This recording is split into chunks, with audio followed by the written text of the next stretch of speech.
Good morning po sa ating lahat. At mapagpalang linggo po sa ating lahat at purihin po ang Panginoon. Muli tayo po ay nandito, nagkatipon-tipon upang ating siyang papurihan at pasalamatan sa kanyang kabutihan dahil sa linggong ito, tayo po ay pinagtagumpay ng Diyos. God is good. Hallelujah. Ang Diyos ay napakabuti at napakadakila sa bawat isa sa atin, mga kapatid. Panahon na po upang ating pong pag-aralan muli ang salita ng Diyos. Last week mga kapatid ay diniscuss po natin yung about yung ikalawa na division po yung panalangin para sa mga Kristiyano. Review lang natin mga kapatid. Yung ikalawa ay yung una noon ay tayo'y bigyan. Di ba? Ano-ano ang dapat ipanalangin sa mga Kristiyano? Yung unang diniscuss natin, tayo'y bigyan ng Diyos ng Espiritu ng karunungan. Then nung last Sunday, diniscuss natin na ikalawa na dapat natin ipanalangin sa bawat isa yung liwanagin ng Diyos ang ating isip. Di ba? Ang ng Diyos na maging malinaw ang ating pag-iisip. Isip sa puso, ang puso nakakadama, ang puso nakakaunawa, ang puso tumutugon. Isip ng kaluluwa. Yan, ang isip nakakaalala, ang isip nakakapagpasya. Nais ng Diyos na maliwanagan ang ating isip upang malaman natin ang balak niya sa atin. Discuss din natin yan.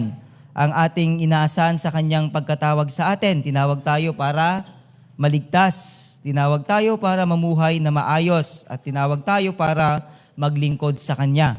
Then, after that, di ba, ang masaganang pagpapala ay, yan.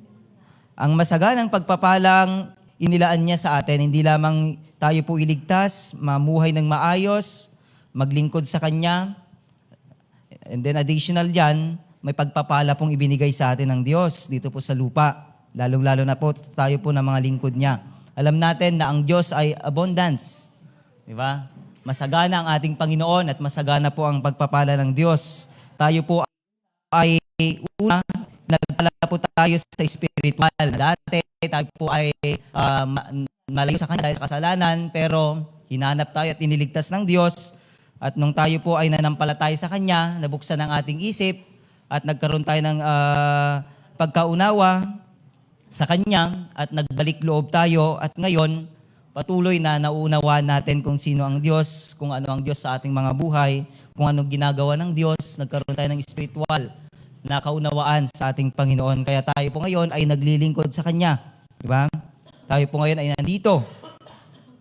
Then, hindi lamang po sa kaunlaran sa spiritual, even kalakasang physical, kasaganang pinansyal at material na kung saan sa tuwing umaga, di ba? Tayo po ay lumalakas. Yan, paggising natin tuwing umaga. Sa buong maghapon, tayo pagod, pero pag tayo ay nakapagpahinga, inabukasan, malakas na naman tayo, even sa kalakasang harapin at pagtagumpay ng mga pagsubok. Kumbaga, binibigyan tayo ng lakas upang magawa ang lahat ng bagay. Tulad ng kanyang tulad po ng laging sinasabi na Apostol Pablo, di ba? And Philippians 4:10, I can do all things, di ba? Through Christ who give me strength. Na kung saan alam natin ng Diyos ang pinagbumulan ng ating kalakasan, kaya nga nagagawa natin ang lahat ng bagay. Amen. Then, pinansyal. Purin pang, alam ko na ang bawat isa sa atin, hindi po tayo nagkukulang. Di ba? Ang Diyos, sagana po. At hindi niya pinahihintulutang pabayaan ang kanyang mga lingkod at anak. At alam ko po na lahat ng ating pangailangan sa araw-araw, ipinagkakalob ng Diyos. Amen. Yan. Kaya patuloy tayo na lumapit sa Kanya. Material. Yan. Ang di masukat na kapangyarihang binigay sa atin, hindi lamang po sa mga pagpapala, mayroon pa po tayong kapangyarihan na ibinigay ng ating Panginoon, yung kapangyarihan na gumawa sa gawain ng Diyos. Yeah. Kapangyarihan na sumunod sa mahihirap na takdang gawain, kapangyarihan na tumupad sa tumanggi sa mga tukso. Amen. At kapangyarihan na magtagumpay sa kahirapan. Then, last na tinalakay natin, kapag maliwanag ang ating isip dahil pinapatnubayan ng Espiritu, tumataas ang kanyang pagkakilala sa Diyos. Diba? Lumalalim ang kanyang pagkaunawa sa tao, lumalawak ang kanyang pananaw sa gawain ng Diyos, gumagawa ng may katiyakan na may pagtatagumpay. Yan po yung tinalakay natin last Sunday. Dito pa rin po tayo sa ating teksto, mga kapatid. Ngayon, ang ating topic na ating pag-aaralan nung nakaraan ay panalangin para sa mga Kristiyano. Ngayon naman, ang topic natin, kapangyarihan ng Diyos. Tatalakayin natin ang kapangyarihan ng Panginoon. Dito pa rin po sa Ephesians chapter 1, doon pa rin sa pababa yun, 19 to 23. Katuloy po, dito po sa sinabi po ni Apostle Pablo, after na ipinalalangin niya po ang mga taga-Episo, then diniscuss niya dito ang kapangyarihan ng Panginoon na kung saan, yan din po ang ating didiscusin. At ito po ang ating tatalakayang na bersikulo, chapter 1, verses 19 to 23. Yan. Sino po sa inyo ang nakakita na? Pakibasa po. Ephesians chapter 1, verse 19 to 23. Yan. Yan. 19 to 23. Yes. At ang walang hanggang kapangyarihan niya sa atin na mga nananalig sa Kanya, ang kapangyarihan ding iyon. Verse 20, ang muling bumuhay kay Kristo at nagluklok sa Kanya sa kalangitan, sa kanan ng Diyos. 21, kaya nasa ilalim ng kapangyarihan ni Kristo ang lahat ng paghahari, kapahamahalaan, kapangyarihan at pamunuan. Higit ang kanyang pangalan kaysa lahat ng pangalan, hindi lamang sa panahon ito, kundi pati sa darating. 22 to 23. Sa ilalim ng Diyos ang kapangyarihan ni Kristo ang lahat ng bagay at siya ang ginawang ulo ng Iglesia. 23, ito ang katawan ni Kristo, ang kapuspusan niya sa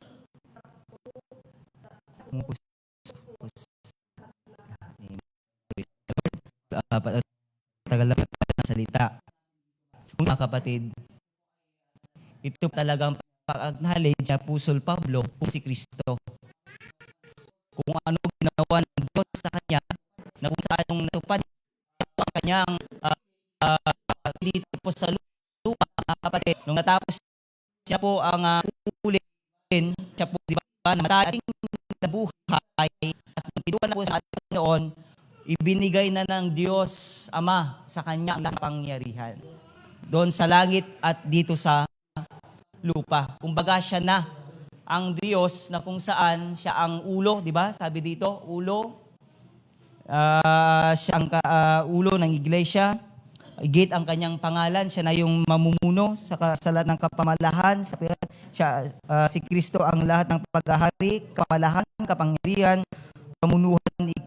Higit ang kanyang pangalan kay lahat ng pangalan. Hindi lamang ito, kundi pati sa darating. Yan, hindi lamang ang panahon ng mga tayo. Ang mga bagay na ito, pag kinilala kung sino si Kristo, maging ngayon. At yan po ang ating pinaniniwalaan. Ng ating Panginoong Hesus ay Diyos na makapangyarihan sa lahat. Pero bago yan mga kapatid, ang kapangyarihan ng Diyos, ang Panginoong Diyos ay Diyos na makapangyarihan sa lahat. Diba? Ang Panginoong Diyos ay Diyos na makapangyarihan sa lahat. At kinikilala po natin ng ating Panginoon ay siya ang makapangyarihan sa lahat. Paano natin patutunayan? In the book of Genesis chapter 1 verse 1 to 25, di ba, nilalang niya ang buong sanlibutan sa pamamagitan ng salita. Yan, sa pamamagitan lamang ng kanyang salita. Di ba? Nung sinabi niyang magkaroon ng ganito, ganyan, magkaroon ng lupa, dagat, puno, hayop, halaman, di ba?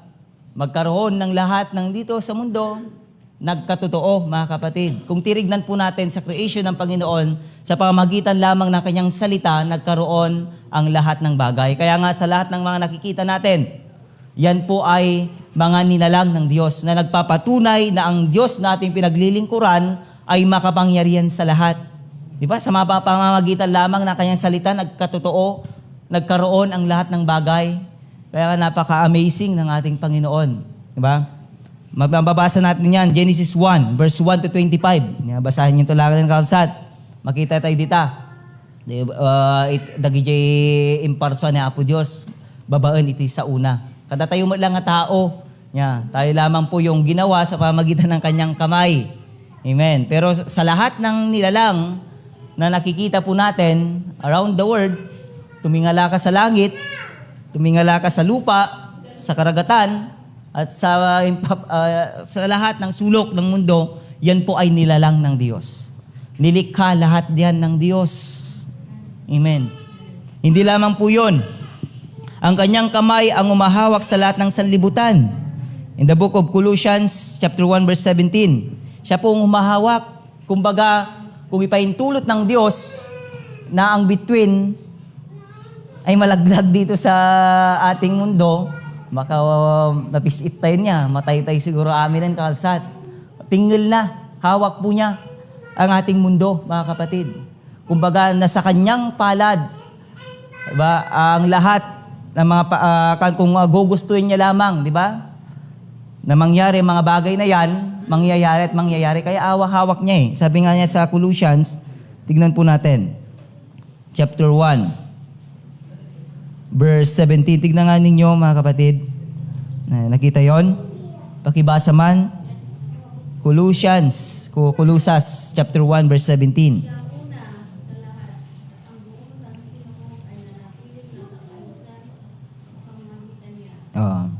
Diba? Siya yung una sa lahat at sa kanya nakasalalay ang kaiswan ng lahat ng bagay. Ibig sabihin, hawak po ng ating Panginoon ang mundong ito. Hindi lamang po yun. Siya ang nagbigay ng buhay sa tao. In the book of Gawa, chapter 17, verse 26. At alam po natin, sa creation ng Panginoon, doon sa Genesis, di ba, tayo po ay nilalang ng Diyos sa pamamagitan ng alabok. Pinorm niya ito. At nung nagkatawang tao na, hiningan niya ito ng buhay. Diba? Kaya nagkaroon ng buhay ang tao. Yung buhay ng kaluluwa. Hinihinga niya sa atin at ang espiritu niya. Dito po sa Gawa chapter 17 verse 2 ay 26. Tignan nga natin. Gawa. Sino po nakakita na? Pakibasa po. Chapter 17 verse 26a. Doon lang sa tuldok yung una na sentence po. Mula sa isang tao, nilikha niya ang lahat ng lahi sa buong mundo. Yan. Ano sabi diyan? Mula sa isay nilikha niya ang lahat ng lahi sa balat ng lupa. Wow. Kumbaga, ginamit niya sino ba? Sino ba ang kanino-ninuan natin? Sino ba yung unang taong nilikha ng Diyos? Review lamang po. Baka nalipatan tayo. Sino po? Si Adan. Yung ikalawa, yung asawa niya, si Eva. Sa pamamagitan po nila, mga kapatid, nagkaroon ng napakaraming tao. Ngayon nga, iba't iba pa yung, iba't iba yung muka. Pero iisa lamang po ang ating kanino-ninuhan. Doon tayo nanggaling. Kay Adam at Eve. Na sa pamamagitan nila, nalilikha ng Diyos, nagkaroon ngayon ng lahat ng tao sa mundo. Ilan ba ang tao sa mundo ngayon? Nasurvey na ba ninyo, mga kapatid? Ayun po sa survey, ilan sa tingin ninyo? Mayroon na bang trilyon o bilyon? Mga bilyon siguro, no? Siguro lang.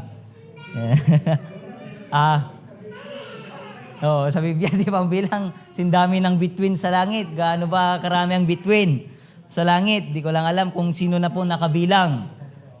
Wala pa naman, di ba? Ibig sabihin, mga kapatid, napakarami na pong tao. Sa pamamagitan lamang ni Adan at ni Eva, di ba? Imagine, na-produce niya, nagkaroon tayo ng ganitong karami dahil sa pamamagitan po ng kapangyarihan ng Diyos. Dahil po sa Diyos yan, mga kapatid. Hindi lamang po yun. Pinatatakbo na niya ang mundo ayon sa kanyang plano. Yan, ayon sa kanyang plano. Doon pa rin po sa Gawa 17 verse 26, dito sa pababa, sabi niya, itinakda niya ang kanya-kanyang panahon at hangganan. Sabi niya, itinakda niya ang panahon at hangganan. Kumbaga, nakaplano na po. Yan, nakaplano na ang mundong ito. Pinatatakbo niya ang mundo ayon sa kanyang plano. Ibig sabihin, nakaprograma na po ang lahat. Alam na ng Diyos kung ano yung mangyayari sa tao, sa kasulukuyan at sa inaharap. alam na niya at nakaplano na. Even ang buhay natin, mga kapatid. Di ba? Dito po sa ating teksto, in the book of, dito sa Ephesians, di ba? Nakita na ng Diyos, di ba sabi niya, before the foundation of the earth, bago pa lamang likayin ang mundong ito, nakita niya na kung sino-sino ang mananampalataya, magiging anak niya, kung sino yung kanyang mga hinirang at magiging anak niya, tagasunod niya. Ibig sabihin talagang alam niya na ng Diyos na ikaw at ako ay mananampalataya sa Kanya. Kaya nga napaka-blessed po natin, mga kapatid. Dahil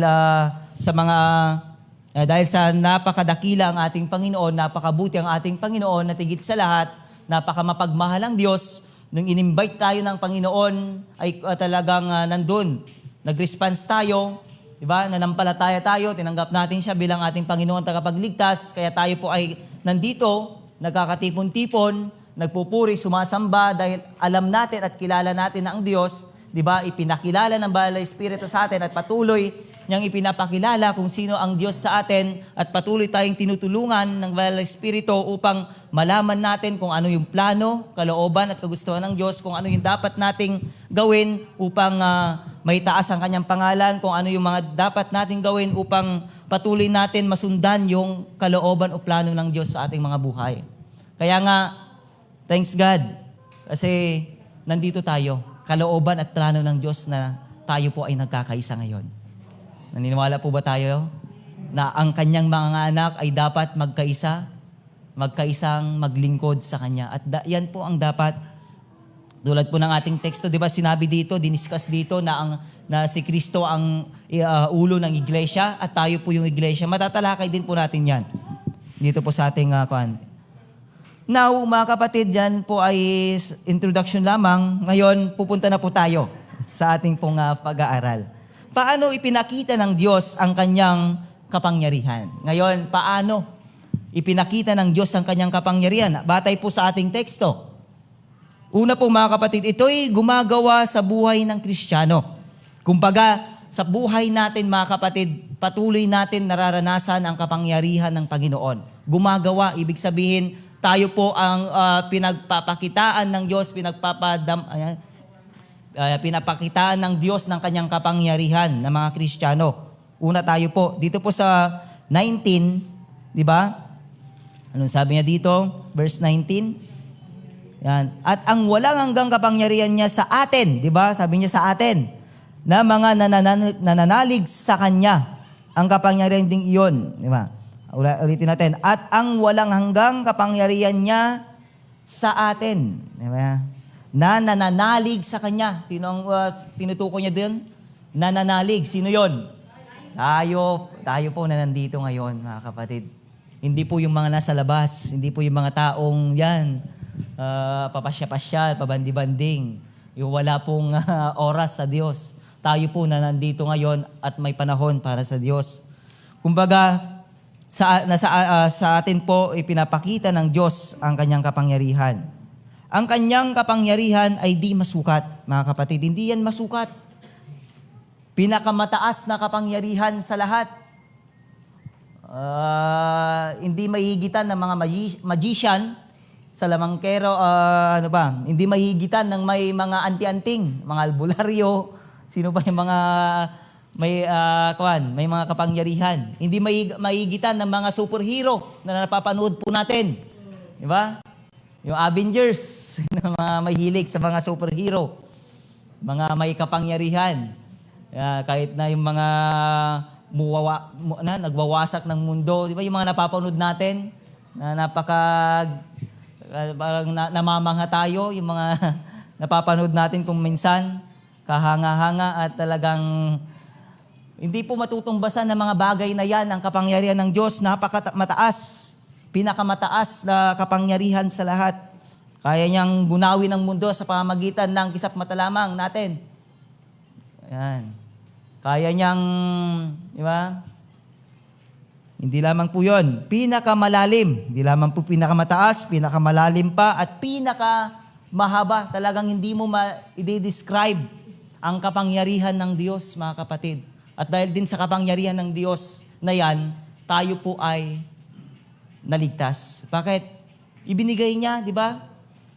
Ibinigay niya, di ba nung na-conceive o nung ipinanganak si Kristo, bago siya ipinanganak, di ba sa pamamagitan ng Banal na Espiritu, the power of the Holy Spirit na, di ba, na siyang, ano matawag doon? Isuiti ng kini Mary, kakabsat, ano masikugan, para magdalang tao. Di ba? Hindi siya anak ng karaniwang tao, anak siya ng Diyos, makapangyarihan. At hindi lamang yon, mga kapatid, nung ipinanganak si Kristo, siya yung parabagang representative ng Diyos na kung saan ipinakita niya sa mundo kung gaano makapangyarihan ng Ama sa pamamagitan niya. Sinong tao makakagawa ng mga miracles? Yan. Sinong tao ang makakabuhay? Yan. Ng patay? Yan. Sinong tao ang makakapagpagaling, makakapagdilat ng mata, makakapagpalakad sa lumpo, paralyze at ano pa? Sinong tao ang makakapagpalayas ng masamang demonyo? Di ba? Wala, mga kapatid. Tanging ang Diyos lamang, mga kapatid. Kumbaga, si Jesus Christ ang representative na kung saan, doon pa lamang makikita na natin na ang Diyos ay napakamakapangyarihan sa pamamagitan ni Jesus Christ nagawa ang mga kababalaghang iyan, mga kapatid. Sa pamamagitan din ng kapangyarihan ng Diyos na kung saan kasama niya ang Ama, nagpe-perform siya sa pamamagitan ng Ama, mga kapatid, ginagawa niyang mga bagay-bagay sa pamamagitan ng Ama, na kung saan ipinapakita na talagang ang Diyos na ating pinaglilingkuran ay napaka-makapangyarihan at yan po ang dahilan kung bakit nandito rin po tayo. Yan. Dahil sa kapangyarihan ng Panginoon. Kung hindi siya gumawa, yan, kung hindi niya ipinaranas sa atin ang kanyang kapangyarihan, wala po sana tayo. Diba? Kung hindi niya ibinigay si Kristo, kung hindi niya ibinigay ang kanyang anak, wala po sana tayo ngayon. Imagine, because of the love of God and the power of God, nandito tayo ngayon. Kaya nga, mga kapatid, di ba, siya ang pinakamataas, pinakamalalim, pinakamahaba. Yan. Then, ang kanyang kapangyarihan ay gumagawa sa ating buhay. Binubuhay tayo mula sa spiritual na kamatayan. Una po na makikita po natin, mga kapatid, tayo po ay dating patay sa ating spiritual na buhay. Yan. Yan po ang katotohanan, realidad. Tingnan natin, di ba? Kadagit isang nga namati, no, pansinin nyo itibiyag da kakabsat. Kung pansinin natin ang kanilang buhay, di ba, gumagawa sila ng mga masama. Gumagawa sila ng ayaw ng Panginoon, na kung saan yung ginagawa nilang yan, parang natural lang sa kanila. Kumbaga, wala, parang hindi sila nakukonvict, di ba? Patuloy pa rin nilang ginagawa ang mga bagay na yan, pero tayo po, na mga Kristiyano na nananalig na po sa ating Panginoon, kaiba po tayo sa kanila. Hindi na po tayo tulad nila. Tayo po, tulad po ng ating tinalakay noon, na ang Banal na Espiritu, di ba, liniwanagan niya ang ating isip, at nakita po natin, na tayo po ay mga makasalanan, marumi sa Diyos, na kailangan natin ng Diyos, kailangan natin ang pagpapatawad ng Panginoon. Doon na po nabuhay ang ating spiritual na buhay. Yung nung time na nakilala natin ang Panginoon, tinanggap na natin, nanampalataya na tayo, at the same time, yung sumusunod na tayo at naglilingkod na tayo, yun na po, di ba? Patuloy na liniliwalagan ng Diyos ang ating kaisipan, at yun nga po yung una. Dahil sa kapangyarihan ng Diyos, binuhay tayo doon sa spiritual na kamatayan. Ano po yung sinabi niya sa Ephesians chapter 2, verse 1 and 5? Dito po sa 2, di pa tayo. Verse 1 and 5. Yan, basahin ko ninyo, mga kapatid. Kadagiti ko dito yung matlaang. Ephesians 2, verse 1. Tapos Ephesians 2, verse 5. Una pong bumasa, sino po? Volunteer na lang. Verse 1. Muna.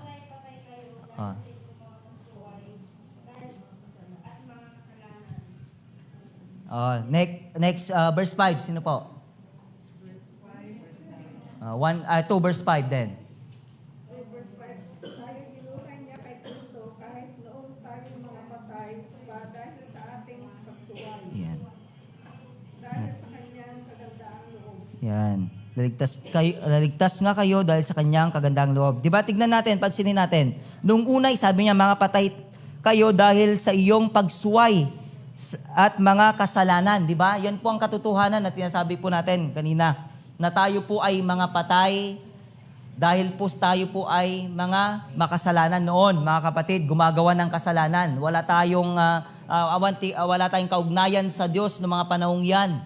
Kumbaga, nalihis tayo sa Diyos. At yan po yung nangyari kay Adan and Eve nung panahon na sila po ay nagkasala, di ba? Para ba yun po yung namatay sa kanila, yung spiritual na buhay na kung saan nakaugnay sa Diyos. Kaya nga, naisip nila na magtago sa Diyos. Kasi alam nila na ubad sila, alam na buksan ang kanilang kaisipan, di ba? Sa mabutit masama, alam nilang nagkagawa sila ng kasalanan sa Diyos at dahil doon, pilit nilang tinaguhan ng Panginoon pero hindi nila matataguan ng Diyos sa mga panahong yan. Hanggang nung ipinanganak si Cain, sino ba yung unang anak ni Adan, mga kapatid? Yan, pangalawa si Abel. Di ba? Diyan na po na-confirm na nung nagkasala ang tao, di ba, nagkaroon na ng jealousy, pagji-jealous, dahil doon, yung jealous na yon, yung selos na yon ni Cain kay Abel, dahil kinalulugdan siya ng Diyos, parang mas minamahal siya ng Diyos, mas tinatanggap niya ang ain niya. Anong ginawa niya? Pinatay niya, nagkaroon na ng murder doon. Hanggang sa mga panahon ni Noe. Nung panahon ni Noah, anong pagkakasala ng tao? Kaalayan, di ba? Yan. Ginunaw ng Diyos ang mundo dahil sa kasalanan ng tao. Alam na nila na makapangyari ng Diyos. Ipinapahayag sa kanila, pero di ba, hindi nila mati kakabsat, di ba? Laging ibinabahagi ni Noe na ganito, ganyan, ang gagawin ng Diyos, magsisi na kayo, talikdan na ninyo yung kasalanan. Kasi nga, ang tao talagang wala na, bulid na sa kasalanan, patay na sa spiritual, talagang patay na sila dahil sa kasalanan, di ba? Pagsuway sa Diyos. Pero, salamat sa Diyos, ito ang kagandahan, nabuhay ka dahil sa kapangyarihan ng Diyos. Binuhay ka niya sa pamamagitan ng kanyang anak. Ano sabi niya sa 5? Sabi niya, tayo'y binuhay niya kay Kristo kahit noong tayo'y mga patay pa dahil sa ating pagsuway. Yan, naligtas nga kayo, di ba, dahil sa kanyang kagandang loob, dahil sa grasya ng Panginoon, dahil sa paghabag at awa ng Diyos, tayo po ay naligtas. Habag at awa lang at pagmamahal ang ipinaranas sa atin ng Panginoon. Kaya nga tayo po ay naligtas. Kasi ayaw ng Diyos na ang tao ay mapahamak. Talagang minahal tayo ng higit. Di ba? Mas higit tayo minahal nga eh. Tayo, binibigyan tayo ng chance. Di ba? Yung anghel, nakapiling ng Diyos nung nagkasala si Lucifer. Pero tayo po mga kapatid, talagang makikita po natin yung kakaibang pagmamahal ng Panginoon. Ibinigay niya ang kanyang anak para tubusin tayo. Isinakripisyo nga niya si Kristo. Ang banal na Diyos, ang walang bahid ng kasalanan, perpektong tao, di ba? Ibinigay niya para sa atin, para tubusin lang tayo sa ating kasamaan, sa ating kasalanan. Nabubo ang kanyang dugo mula sa ulo hanggang sa kanyang talampakan, kabayaran ng ating kasalanan. Siya ang nagsakripisyo. Kaya nga sabi niya, di ba, na binuhay kayo. Sabi niya dito, tayo'y binuhay niya kay Kristo. Sa magitan ni Kristo, binuhay tayo, iniligtas tayo. Napakaganda po ang ginawa ng Diyos sa atin. Hindi lamang po, yan, binuhay tayo mula sa spiritual na kamatayan, then itinawid tayo mula sa kamatayan tungo sa buhay, mga kapatid. Alam niyo ba na tayo po ay patungo sana sa kaparusahan, kapamakan, doon sa Hades, sa imperno, doon sa naglalagablab na apoy, na kung saan doon sana tayo magdurusa dahil sa kasalanan natin, mga kapatid. Pero makikita natin dito, mga kapatid, na tayo po ay itinawid tayo mula sa kamatayan tungo sa buhay, na kung saan binigyan tayo ng pag-asa, binigyan tayo ng kasiguraduhan na kung tayo po ay nanalig sa anak ng Diyos, na walang iba kundi ang ating Panginoong Jesucristo, nung tayo po ay nanampalataya sa Kanya, di ba? Kayo'y, ano sabi niya sa John 3:16? Gayon na lamang ang pag-ibig ng Diyos sa sanlibutan, kaya binigay niya ang kanyang kaisa-isang anak upang ang sinumang manampalataya ay hindi na mapahamak, Yung mapahamak, yun na, doon na sa kaparusahan. Hindi na mapahamak, bagkos, ano sabi doon? Na magkaroon ng buhay na walang hanggan sa pamagitan ni yan natin Panginoon, yan, sa pamagitan ni Kristo. Hindi na tayo mapahamak, bagkos magkaroon ng buhay na walang hanggan sa pamagitan ni Jesucristo. Kumbaga, itinawid tayo doon sa kapamakan, mga kapatid. Tayo mula sa kamatayan tungo sa buhay. Sa John 5:24, tignan po natin.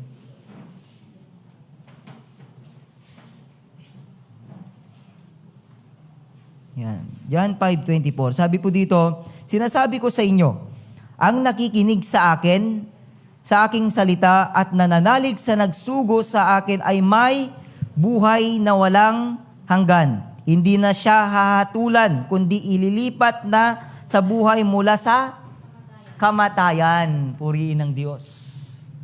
Yan. Buhay tayo, mga kapatid. Buhay tayo sa spiritual. Napakaganda po yung sinabi. Sino man ang nananalig, diba?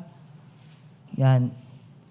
Nakikinig sa akin at salita at nananalig sa nagsugo sa akin ay may buhay na walang hanggan. Hindi na siya hahatulan kundi ililipat na sa buhay mula sa kamatayan. At yan po yung blessed hope po natin. Yan po yung pag-asa at yan po yung assurance na kung saan yan po yung inihintay ng lahat. Diba? Buhay na walang hanggan. Kaya nga, habang tayo po ay nabubuhay sa mundong ito, dapat manatili po tayong maging tapat sa ating Panginoon. Manatili po tayong maglingkod sa Diyos. Manatili po tayong mamuhay ng maayos, karapat-dapat, kasiya-siya. Diba? Mamuhay na may kabanalan. Yan. Mamuhay na malinis. Mamuhay na sumusunod, tumutupad sa kalooban ng Diyos sa ating mga buhay. Dahil kung gagawin po natin yan, tiyak at sigurado, makakamtan po natin ang buhay na walang hanggan na ipinagkaloob sa atin ng Panginoon. Hindi po masasayang ang mga panahon o ang sakripisyo ni Kristo sa atin. Kaya nga mga kapatid, anumang mga pagsubok ang dumarating sa ating buhay, wag natin itingin ang ating mga mata sa mga bagay na yan. Wag tayong magpapekto, di ba? Wag tayong sumuko. Harapin natin na kasama ang Diyos. Ang Diyos tapat siya. Hindi niya tayo pababayaan. Hindi niya tayo iiwan, mga kapatid. Lagi nating tatandaan na habang tayo po'y nabubuhay dito, kasama natin ang Diyos. Andiyan ang Banal na Espiritu. Ayon po sa kanyang ipinangako sa Matthew 28, di ba? Hanggang sa katapusan ng mundo, kasama tayo ng Diyos. Basta't gawin po natin yung Great Commission. Gawin natin yung pinaka-responsibilidad ng bawat isa. Ipangaral, ibahagi. Yan po yung talagang responsibilidad ng bawat isa. Habang tayo po ay nabubuhay, dapat gawin natin ang mga bagay na ito. Tuparin natin. Di ba? Kung sino mang nakikinig. Sumusunod. Ano sabi niya? Nakikinig sa aking salita at nananalig sa nagsugo sa akin ay may buhay na walang hanggan.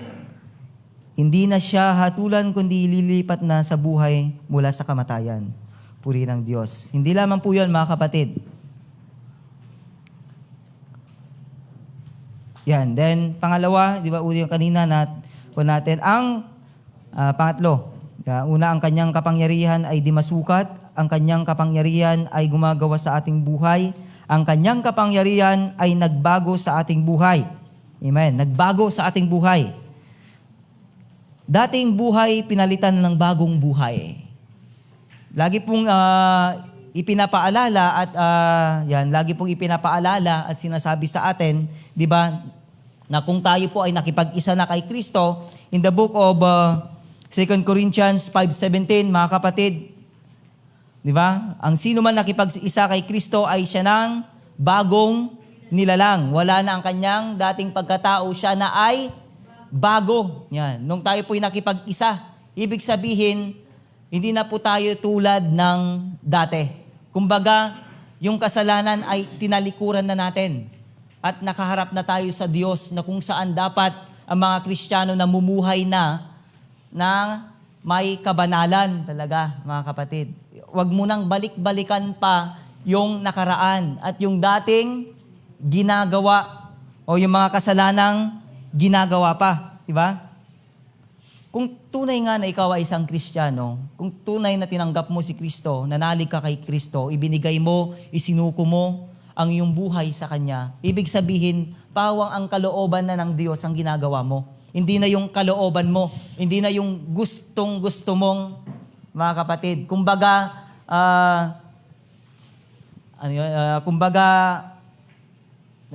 nagpapa-drive ka na sa Diyos, ano man yung nais niya, ano man yung gusto, yun na yung nangyayari at ginagawa mo, kapatid. Yan. Ngem, iti may isang, isa po sa nakakalungkot na isipin, mga kapatid, maraming Kristiyano na sinasabi nilang Kristiyano sila, pero hindi naman nakikita sa kanilang mga buhay na talagang Kristiyano sila. Hindi naman nila maiwan-iwan at matalikuran pa yung dati nilang ginagawa. Ayan. Mayroon pa rin silang hindi mabita-bitawang kasalanang ginagawa, kapatid. Ito ba ito sa langit ang tamaan baguhin ng Panginoon? Ayan. Naway, kung tinasabi natin mga Kristiyano tayo, dapat nakikita. Diba? Halata, di ba? Kung Kristiyano ka, dapat halata, hindi lamang linggo. Lunes hanggang Sabado. Yung laging sinasabi, demonyo, sabi. Diba? Pag linggo, nagiging santo lang. Pag may nakakita na kapatiran, nagiging holy. Nagiging banal. Pag walang nakakita, ginagawa niya na ang lahat ng kanyang ginagawa. Total, sabi niya, wala namang nakakita. May mas malaking mata sa langit, di ba? Na nakakita at nakakasaliksik sa mga puso ng bawat isa. Alam niya ang laman at alam niya ang ating ginagawa. Kaya nga sabi, ipagsusulit mo sa kanyang harapan yung mga ginawa mo. Walang nakatago na hindi malalantad o lihim na hindi mabubunyag, sabi sa harapan ng Panginoon. Isa po tayong bukas na aklat. Kaya nga, yung sinabi ng Diyos sa Matthew, chapter 5 yata yon, na hindi kita nakikilala. Di ba, may nagsabi, Panginoon, nangaral kami, nagpagaling na ganito, ganyan, na gumawa kami ng mga ganito, pero sabi ng Panginoon ng panahon na nandun na, nung namatay na yung taong yon, hindi pinapasok ng Diyos sa kanyang kaharian kasi hindi nga niya nakikilala. Kasi ang taong yon, sa simula lamang. Di ba, ang Kristiyano kung minsan, nasa simula lang. Yan. Ano yun? Sa simula lamang, nagiging mainit. Sa simula lamang, nagiging masigasig sa paglilingkod sa Diyos. Pero pagdakay, pagtagal, agbawbaw. Kaya nga naisulat din sa pahayag. Diba? Chapter 4 verse 2 yata, 2 verse 4. Na ito ang pinagdaramdam ko sa iyo, nanlalamig ka na sa akin, di mo na ako mahal. Tulad ng dati kasi wala na. Ginagawa niya na naman yung mga bagay-bagay na ayaw ng Diyos. Parang mga Israelita lamang na kung saan, di ba, nakakalimot sa Diyos. Noong mga panahon, sabi, tulad po ng in-example ko noon, noong mga panahon na naghihirap ang tao, lalo yung mga mananampalataya, noong mga panahong naghihirap, talagang lumuluhod, lumuluha, talagang taus-puso siya sa paglilingkod sa Diyos. Pero nung siya ay pinagpala ng Panginoon, binigay ng Diyos ang lahat ng kanyang pangangailangan, naging successful siya, naging tanyag siya, naging talagang yumaman siya. Yun naman yung panahon na nalilimutan niya ang Diyos. Yan naman yung panahon na tinatalikuran niya ang Diyos. Yan naman yung panahon na hindi na siya sumasamba, hindi na siya nagpupuri, hindi na siya umaattend, pumupunta sa church. Di ba maraming ganon? Maraming Kristiyanong ganon, kapatid. So nga nasaysayat lang san nga kung nangar iti Biblia na may mayat pay nga dukha ka basta da iti pamatim iti Apo kaysa dagiti nababaknang nga awanan da iti panagbutong kini Apo. Kumbaga numaminsan dagita iti makalapad iti panagserbi kini Apo Dios. Yan po yung mga nagiging rason na hindi tayo nagpapatuloy sa Diyos. Pero mga kapatid, hindi masama ang mga pagpapalang yan kasi pagpapala nga yan bigay yan ng Diyos. Ang masama lamang ay ginagamit mo yan o yan niya yung nagpapalayo sa'yo. Kumbaga, patunay yan na noong panahon na talagang naging tapat ka, nagsakripisyo ka para sa Diyos, talagang ibinigay mo ang buhay mo sa Diyos, pinagpala ka niya. Kuwan lang yan, di ba? Kumbaga, bayad ni Apo Diyos, limbawa, o pagpapala ng Diyos sa iyan, pero wag mo sana siyang kalimutan. Wag na sana natin siyang kalimutan. Bago ka nang nilalang, sabi dito sa ating teksto. Isa ka nang bagong nilalang, wala ka na sa dati mong pagkatao, kapatid. Huwag mo nang balikan ang mga bagay na yan. Kumbaga, dapat ilaan mo ang panahon mo, di ba? Sa Diyos, maglaan ka ng panahon para sa Diyos. Huwag lamang para sa iyong sarili, sa iyong pamilya, sa iyong trabaho, o sa mga bagay-bagay sa mundong ito. Dapat magkaroon tayo ng panahon para sa Diyos kasi siya, di ba? Paano natin makakamtan ng buhay na walang hanggan? Paano tayo pupunta sa langit kung wala tayong panahon sa Kanya? Wala rin siyang panahon sa atin, kaya nga sasabihin niya, hindi kita nakikilala. Yan, kaya yun lamang, mga kapatid. Kaya nga, dapat bagong nilalang, kung bagong nilalang na tayo, mamuhay tayo doon sa bagong yon. Sa yung bagong pagkabuhay, bagong nilalang sa ating Panginoong Jesucristo. Kumbaga, yung karakteristik ng Diyos, yung katangian ng Panginoon ay nakikita o nagre-reflect sa atin. Dapat, di ba, bilang mga binago ng Diyos, nandun dapat na tayo po ay, siyempre, una, mapagpakumbaba, mapagmahal, matulungin, mabagin. Di ba, yung mga karakter ng Diyos, nakikita na sa atin, mga kapatid. Yan. Wala na tayo sa mga characteristics ng mundong ito. Ng tao noon ay masungit, ng tao ay magagalitin, ang tao ay madamot, hindi mapagmahal, may kondisyon kung magmahal, ganito, ganyan. Pero nung tayo po ay nakipag-isa na kay Kristo, talagang dapat perfect ang buhay natin sa harapan ng Panginoon. Dapat kasiya-siya at kalugod-lugod ang buhay natin sa harapan ng Panginoon. Then, di lamang po yan. Kahinaan ng loob, pinalitan ng kapangyarihan. Yan. Noon, mga panahon ay wala tayong kalakasan. Kumbaga, yung nga managbabain tayo. Yan. Yung ay wala tayong self-confidence sa ating mga sarili. Di ba, lalong-lalo na, san tayo pa nga namati ka sa tawan awan ti turod tayo nga tumakder, iti sangwanan, at dagiti mga agtest-testimony. Yan. Na isala ka ni Suna, ay nagkaroon na siya ng katapangan. Ayan, tumurod isunan. So nga dagi Kristiyano nga talaga, yung Kristiyanong tinuringan, hindi nahihiya na magtestimony. Hindi nahihiyang itinataas ang kamay, winawagayway ang kamay para sa Diyos. Hindi nahihiyang nagbabahagi. Hindi nahihiyang, di ba, ipinapakita ang buhay ng isang Kristiyano sa mga tao, mga kapatid. Kaya nga, sabi niya po sa ating teksto, in the book of 2 Timothy 1:7, 2 Timothy 1 verse 7. Ano po sinabi po ni Apostle Paul kay Timothy? Sapagkat, ano sabi niya dito? 1:7, pakibasa nga po.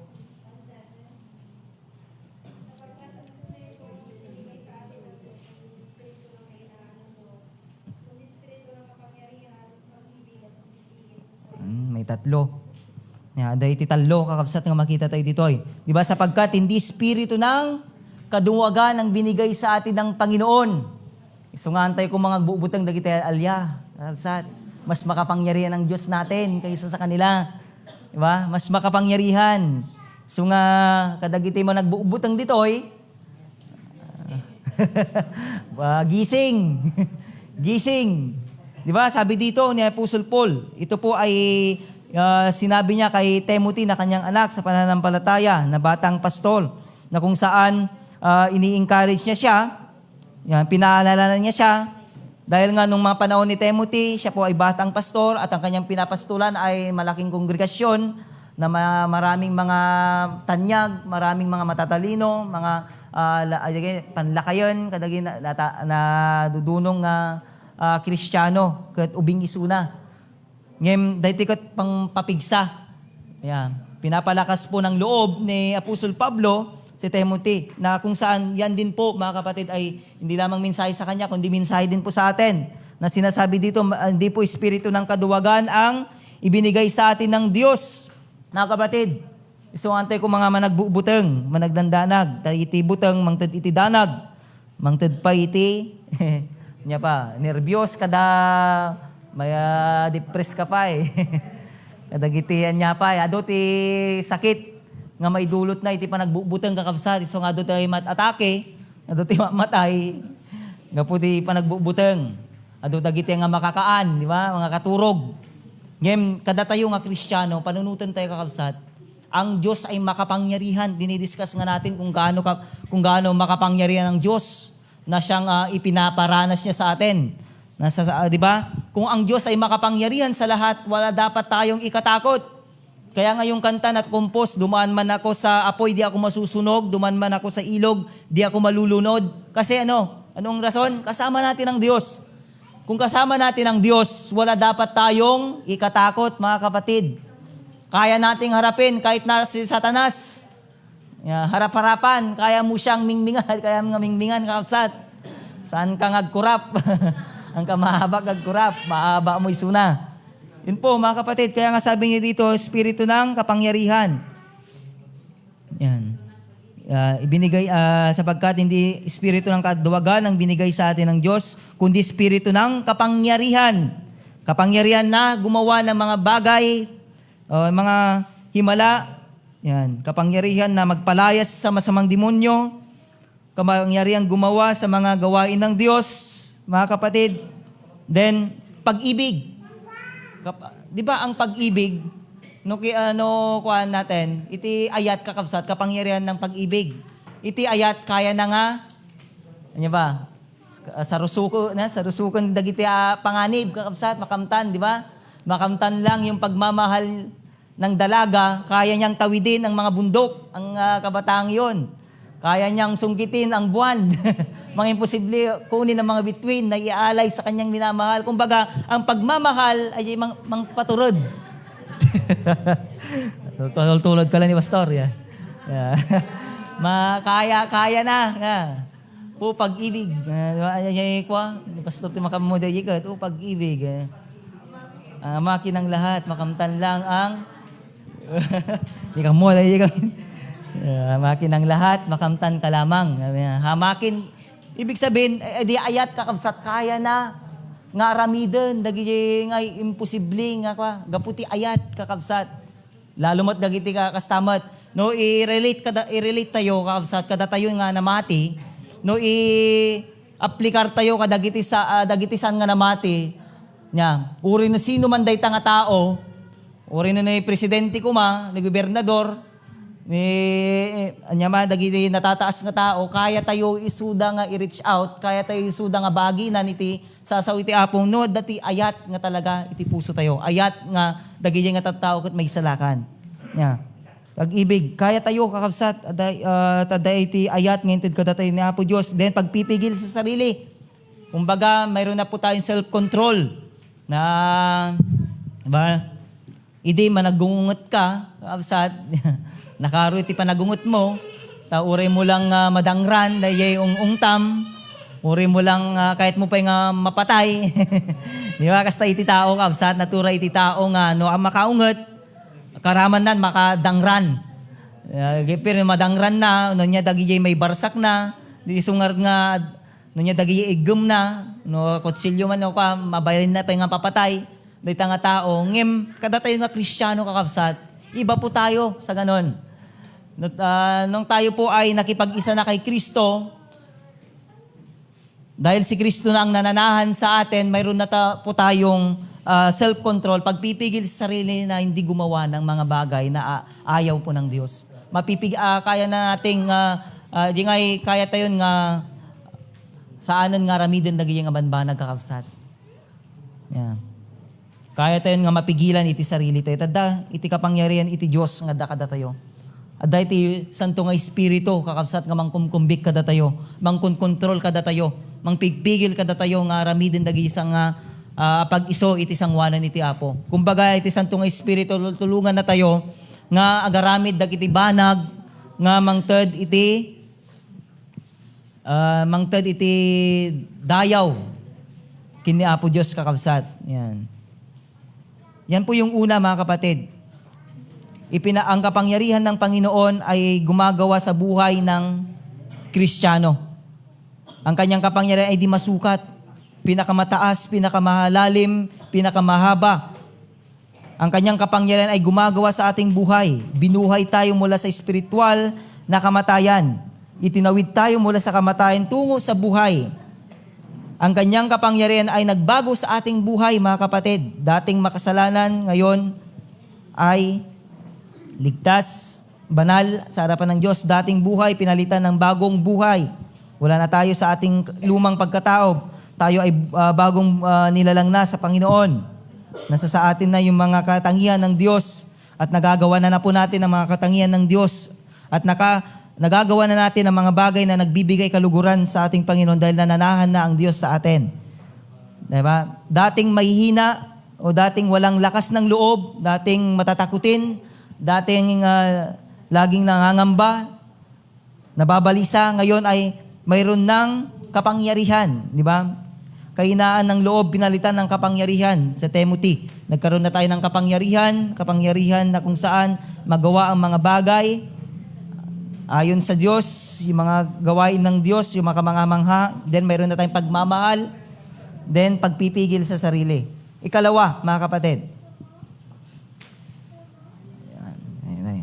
Baka dito tayo naglipas. Ikalawa, ito'y bumubuhay kay Kristo. Ito'y bumuhay kay Kristo. Hindi lamang po yung kapangyarihan ng Diyos ay para gumawa sa buhay ng Kristiyano, tatalakayin din po natin yung kapangyarihan na ito po ay bumuhay sa ating Panginoong Jesucristo.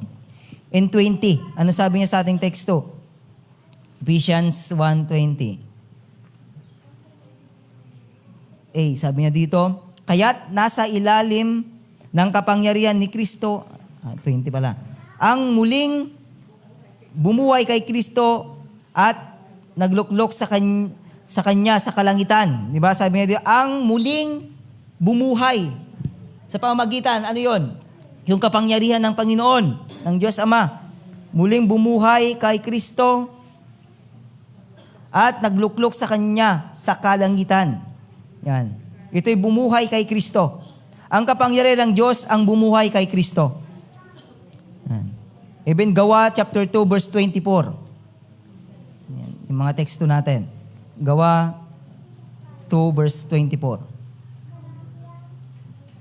Sabi niya dito, subalit siya'y muling binuhay ng Diyos at pinalaya sa kapangyarihan ng kamatayan. Hindi na ito maaring mamayani sa Kanya. Kumbaga, hindi na siya muling mamatay pa, mga kapatid. Minsanan ang kamatayan ng Diyos at ang Kanyang muling pagkabuhay, mga kapatid. Minsanan lamang yung sakripisyo ng Diyos na wag mo nang ulit-ulitin. At yan po yung ginagawa ng mga kaibigan natin.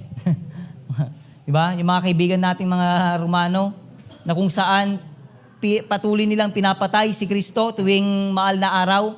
Hindi na po. Hindi na siya patay, mga kapatid. Siya ay muling nabuhay at kailanman, sabi niya dito sa ating teksto, sa Gawa 2 verse 24, hindi na maaaring mayani sa Kanya o hindi na mangyayari ulit sa Kanya. Siya ay binuhay ng Diyos. Yan. Ang kapangyarihan ng Diyos ang bumuhay kay Kristo, mga kapatid, upang patunayan na mayroong buhay pagkatapos ng kamatayan. Kumbaga, siya po ang katunayan, mga kapatid, na ang tao, di ba? Kasi mayroon mga kasabihan o may mga turo noon, may katuruan na sinasabi hindi na pwedeng buhayin ang mga namatay. Mga eskriba yata yung mga yan na ang katuruan nila hindi na pwedeng buhayin ang namatay pa. Pero nung panahon ni Lazaro, ang kaibigan ng Diyos, para i-break yung culture na yon, yung paniniwala, di ba? Paniniwala ng mga eskribang ito, na hindi na muling bubuhayin ang mga patay, di ba? Nung mga panahon si Kristo, ano yung unang miracle niya na binuhay niya, di ba? Si Lazaro.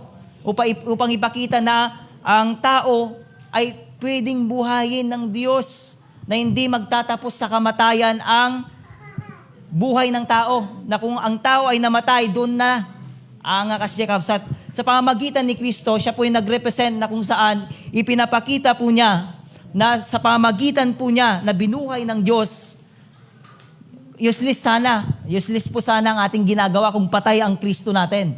Kung hindi muling binuhay ang Kristo natin. Wala sanang katuturan ang ating ginagawa. Wala sanang katuturan ang ating pagsasakripisyo. Na tuwing linggo, nandito tayo, nagkakaisa tayo.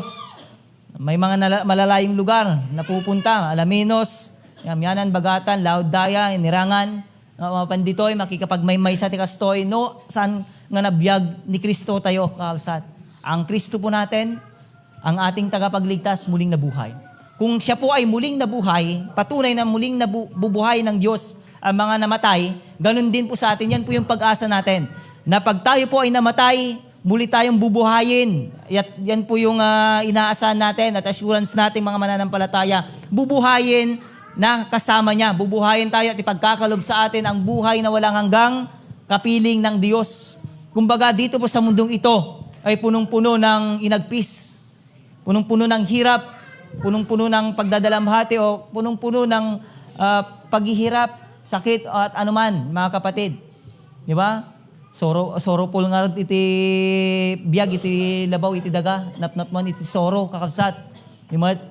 Ngem awan tunday ta, kakabsat. Dumtang to nga ala natin ni Apo, dagay umunan, kakabsat, lalo dagiti namaten, naaaliw na po sila. Yung kwento po ni Lazaro at ng mayaman. Di ba? Inaaliw ng Diyos, nandun na siya sa paraiso. Kaya nga, pag tayo po ay namatay, nananampalataya, naglilingkod sa Diyos, yan po yung pag tayo po namatay, yung assurance natin, kukunin tayo ng Diyos, aaliwin tayo ng Panginoon sa kanyang paraiso. At sa muling pagparito ng Panginoon, iba kasi yung sa Bale Dayjay nga maitid to. Adan to iti talaga bagita yun to, kakabsat. Dahito ito nga kaluluwa muli nga biyagan ni Apo Diyos to. Nga masuktanan iti ang group sat nga bagin, kakabsat. Nga mabali nga isunto ti buhayin ni Kristo nga yapan nanto di langit nga agdayo ken kuan ngem iti kapag pagpaisuan na dito ay mga kapatid, ang katotohanan dito na ang mga namatay ay pwede pong buhayin. Ang kapangyarihan ng Diyos ang bumuhay kay Kristo upang patunayan na mayroong buhay pagkatapos ng kamatayan. Ang mga alagad ay saksi sa pagkabuhay muli ni Kristo. Di ba? Yung tinalakay po natin, yung diniscuss ni Pastor nung Holy Week, mga kapatid, marami pong nagpakita ng ating Panginoon. Una kay Mary Magdalene, then sa kanyang mga disipulo, di ba? Yung 11 disciple, yung 10 na disciple, yung una, sila Pedro, 1, nahuli kay si Tomas, at hindi lamang yun, marami pang mga disipulo, maraming mga alagad ang pinagpakitaan ng Panginoon.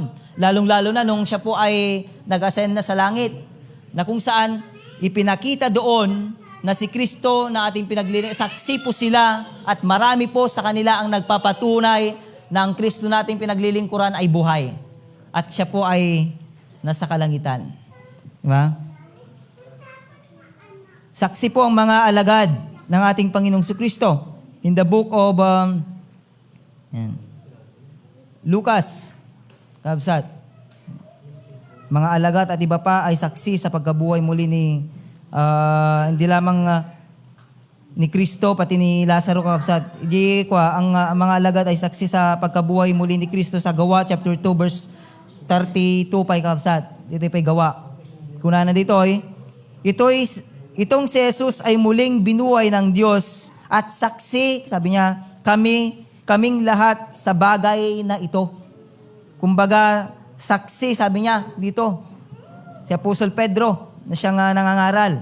Diba? Yung sermon niya, saksi kami, pinatutuhanan dito ni Apostle Pedro na ang kanyang ipinapangaral ay namatay at muling nabuhay. Saksi kami, sabi niya, hindi lamang siya, hindi lamang isa. Kasi kung nag-iisa kang saksi, maabakan ka, kabsat. Diba? Di Usgado, di judge, no, kabsat, no may isa. Mabalin nga invalid, dayay, nga sasakyam. Kumaduwa, talo, mabaling ka nga mga bak. Ngem no may sala, ang kaslang nga totoo. Ngem dito kakabsat ko na saksi kami. Sabi po na Apostol Pedro.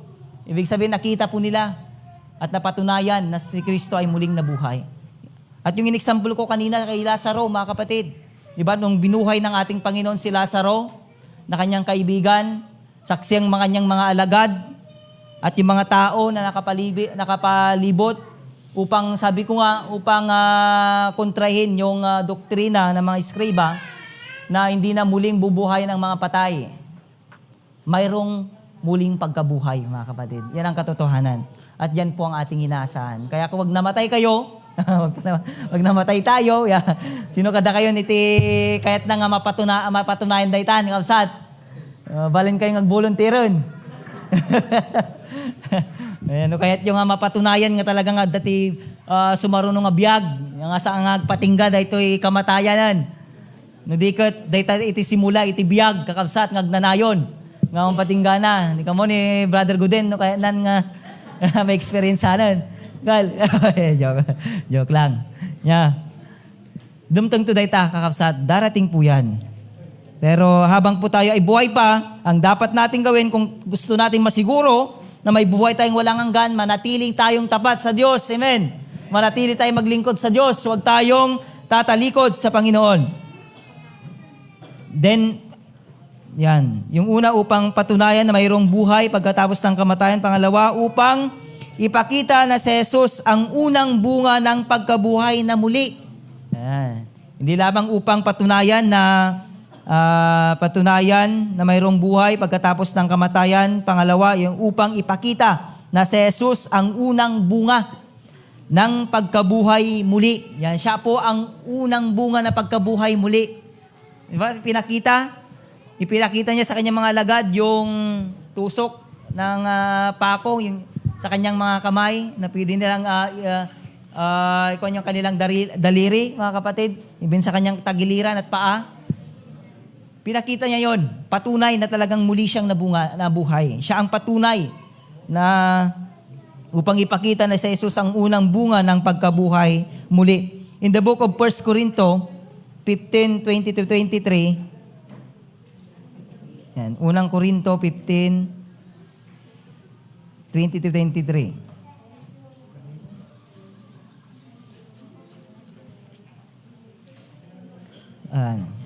Sabi dito, ngunit ang totoo, sabi ni Apostle Paul, si Kristo'y muling binuhay bilang katibayan, yan, na muling bubuhayin ang mga patay. Kung paanong dumating ang kamatayan sa pamamagitan ng isang tao, sa Adan yun, gayon din naman dumating din ang muling pagkabuhay sa pamamagitan ng isang tao. Tinutukoy din ay ang ating Panginoong Jesucristo.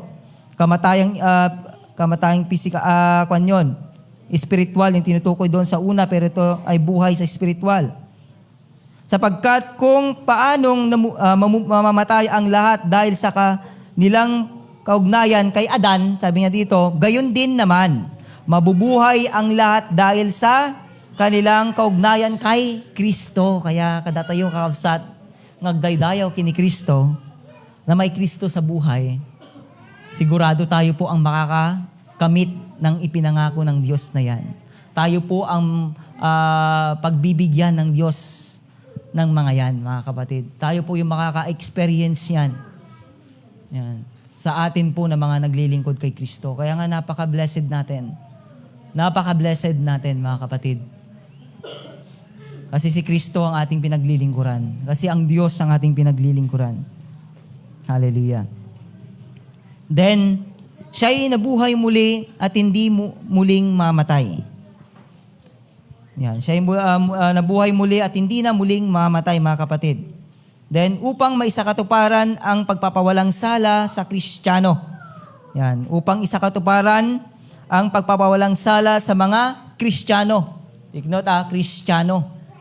Yan, sa mga Kristiyano, sabi niya, hindi sa lahat ng tao, sa mga makasanlibutang tao, sa mga Kristiyano. Ang tinutukoy dito, ikaw at ako. In the book of Roma, chapter 4, verse 25. Yan po ang ating teksto. Sa ating teksto, Roma 4:25.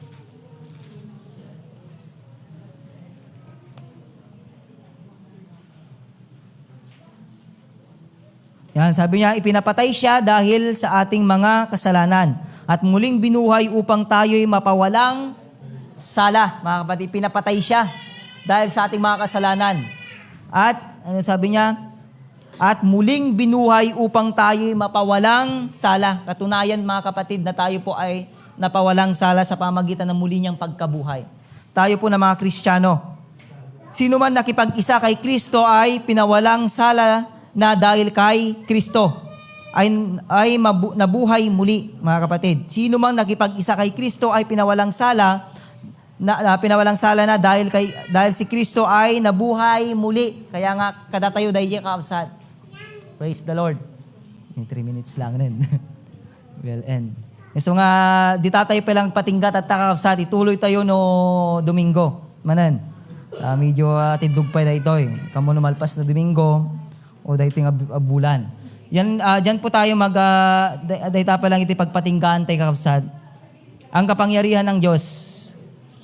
Paano ipinakita ng Diyos ang kanyang kapangyarihan? Una, ito'y gumawa sa buhay ng Kristiyano. Ang kanyang kapangyarihan ay di masukat. Pinakamataas, pinakamalalim, pinakamahaba. Ang kanyang kapangyarihan ay gumagawa sa ating buhay. Binubuhay tayo mula sa espiritual na kamatayan. Itinawid tayo mula sa kamatayan tungo sa buhay.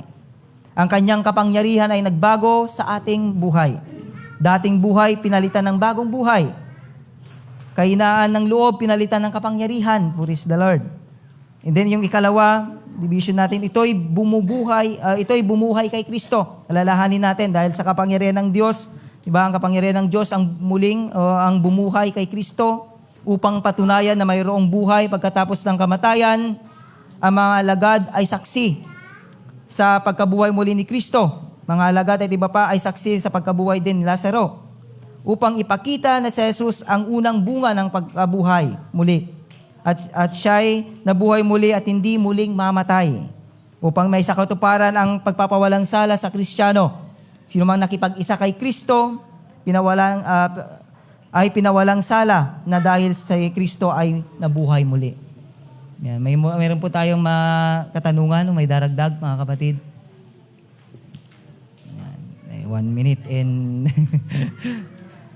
nawawanan ka at lipasan tayo nga rodan kausat. Makuha tayo time tayo 1 minute and 40 seconds lang nun. Prayer. Awanan kausat, dapat ito idagdag. Panan, dawatik nga rodan nga tumakder tayo amin. Hallelujah. Masurot tayo iti time. Kaya ilipas tayo nga rodan. Nagyaman tayo iti Apo. Agpasalamat tayo sa ating Panginoong Diyos na ipinaranas niya ang kanyang kapangyarihan sa atin. Tayo pong lahat ay manalangin. Diyos na makapangyarihan sa lahat. Tunay na makapangyarihan ka. Tunay na ikaw ang Diyos na lumalang ng lahat ng dito sa mundo. Patunay yan na ikaw na aming Diyos ay makapangyarihan sa lahat. Unay pinadama ninyo, Panginoon, ang iyong kapangyarihan. Ibinigay niyo ang iyong anak na si Kristo bilang katuparan. At bilang siya po, O Lord, ang umako sa aming mga kasalanan. At dahil sa kanyang ginawa, O Lord, sa kanyang pagsasakripisyo, kami ngayon ay kami, Panginoon, nandito kami ngayon na naglilingkod sa iyo at nauunawan at nakikilala ka namin ng lubusan. At salamat, Panginoon, sa kaligtasan na yung pinagkaloob sa amin. Dahil kami po yung pinili, O Lord. Salamat po dahil patuloy naming nararanasan ng iyong kapangyarihan sa aming buhay. Inililigtas niyo kami sa araw-araw. Ipinagkakalob mo po ang aming pangangailangan sa araw-araw. Tinutulungan niyo kami sa mga problema namin. Ikaw ang nagbibigay ng lahat ng aming pangangailangan. Pinapatibay, pinapalakas niyo kami. Sa pamamagitan po ng inyong mga salita, Panginoon, na patunay, O God, hallelujah, na sa pamamagitan ni Kristo na nag-alay ng kanyang buhay, kami na nananampalataya sa aming Panginoong Kristo. Tulad niya na muling nabuhay, mabubuhay din po kami at yan ang aming inaasahan at makakasama namin kayo habang buhay. Tulungan niyo po kami na makapamuhay, O Lord, ng karapat-dapat sa iyo. Iwaksin na namin, O God, yung dati naming pamumuhay. Talikuran na namin, Panginoon, yung dati naming pamumuhay. Andun, O God, at kami po nawa, O Lord, ay mamuhay ayon po sa iyo pong kalooban upang sa ganon, O God, matupad namin ang iyo pong mga nais sa aming mga buhay, yung mga plano ninyo, magawa namin yung mga nais ninyo sa amin, Panginoon. Tulungan niyo po kami, O God, na manatiling tapat sa inyo. Patuloy na maglingkod sa iyo. Patuloy, Panginoon, na ialay ang aming buhay sa inyo, Panginoong Diyos. Salamat po sa araw na ito. Patuloy mo kami patnubayan at ingatan. Pagpalain mo po ang ikalawa naming gawain, Panginoon. Manguna ka. Bless mo po ang iyong mga gagamitin. Panginoon, simula sa MC hanggang sa magpapaig po ng iyong mga salita. Anoint mo po ang iyong mga lingkod, Panginoon, na gagamitin sa araw na ito. Salamat po. Sa iyo po namin binabalik ang lahat ng papuri, pagsamba at pasasalamat. Ito ang aming dalangin sa mga kapangyarihang pangalan na Jesus. Amen. Amen. God bless you po sa atin.